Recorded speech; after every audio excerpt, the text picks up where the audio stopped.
স্বাগত। গ্রামীণ ব্যাংকের বিভিন্ন দাবি দাওয়াকে সামনে রেখে ব্যাংক কর্তৃপক্ষ সারা দেশব্যাপী বিক্ষোভ করছে।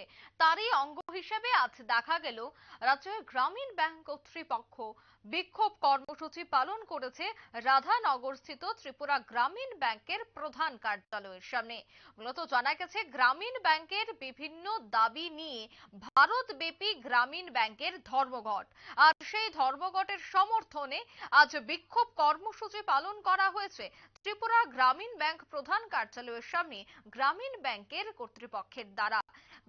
আজকের এই বিক্ষোভ কর্মসূচিকে কেন্দ্র করে ব্যাংক কর্তৃপক্ষ কি বলছেন শোনাবো। তো আটটা ডিমান্ডের মধ্যে যেগুলো প্রায়োরিটি ওয়াইজ আমি 2-3টে বলছি। ফার্স্ট ডিমান্ড হচ্ছে সবগুলোই গ্রামীণ ব্যাংকে অনেক বছর ধরে ভ্যাকেন্সি আছে, ভ্যাকেন্সিগুলো ফুলফিল করা হচ্ছে না। অ্যাপ্রক্স 30,000 ভ্যাকেন্সি আছে। একটা স্পেশাল ড্রাইভ নিয়ে ওই ভ্যাকেন্সিগুলি ফুলফিল করতে হবে, এটা ফার্স্ট ডিমান্ড। আর একটা মেজর ডিমান্ড আমাদের সবগুলি গ্রামীণ ব্যাংকে ম্যাক্সিমাম 75% আছে ইয়ং জেনারেশন, যারা কোয়ালিফিকেশন হাইলি কোয়ালিফাইড, আইবিবিএস পরীক্ষা এক্সাম দিয়ে অল ইন্ডিয়া এক্সাম কমপ্লিট করে এখানে আসছে। এসে দেখা হচ্ছে কি জাতীয় ব্যাংকগুলিতে, কমার্শিয়াল যে ব্যাংকগুলো আছে ওদের এখানের যে নিয়ম কানুনগুলি, সার্ভিস রুল বলুন, সেই প্রমোশন রুল বলুন, লিভ রুল বলুন, আমাদের গ্রামীণ ব্যাংকের সাথে মানে প্রচুর গ্যাপ। আমাদের এখানে প্রমোশন পেতে এক এক ক্যাডার থেকে আমাদের 6 থেকে 7 বছর লেগে যাচ্ছে, বাট ন্যাশনাল ব্যাংকের ক্ষেত্রে দেখা যাচ্ছে 2 থেকে 3 বছরেই ওরা এক ক্যাডার থেকে একটু প্রমোশন পাচ্ছে। আমরা যদি সেম এক্সাম দিয়ে সেম কমপ্লিট করে সেম কাজ করে একই ইয়েতে আছি, তাহলে আমাদেরকে কেন এটা হবে না? এটা আমাদের লং পেন্ডিং আরেকটা ডিমান্ড। দ্বিতীয় আরেকটা মেন ডিমান্ড, আমাদের যে ডিএডব্লিউ ভাই বোনরা আছেন অনেকদিন ধরে তারা গ্রামীণ ব্যাংকগুলিতে, নট অনলি শুধু ত্রিপুরা গ্রামীণ ব্যাংক, সবগুলোই গ্রামীণ ব্যাংকে ওরা দীর্ঘদিন ধরে কাজ করে যাচ্ছে। মেসেঞ্জারে বা গ্রুপ ডি যেটাকে বলেন, মেসেঞ্জারে যে কাজটা ওরা করছে, বিনিময়ে কত পাচ্ছে? 400 টাকা, 494 টাকা, এমন এক একটা গ্রামীণ ব্যাংকে এক এক রকম।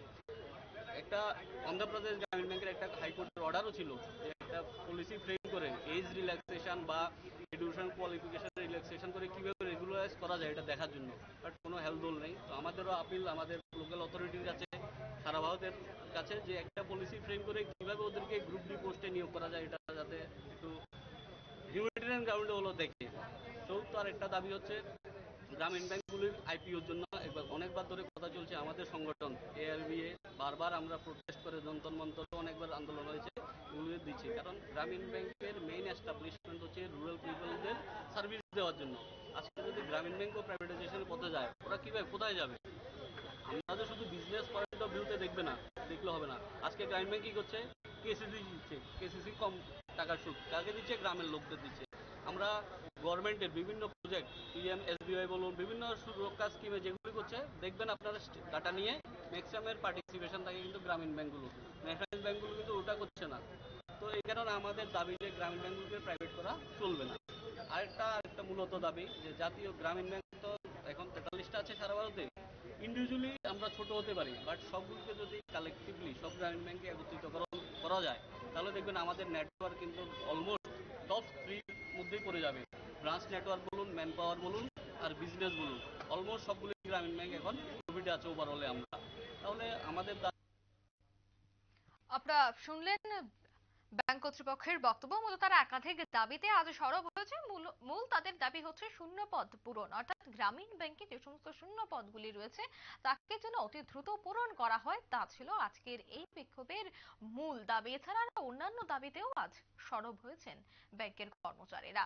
নিয়ে নিয়েছি ছোট্ট একটি বিজ্ঞাপন বিরতি, সঙ্গে থাকুন।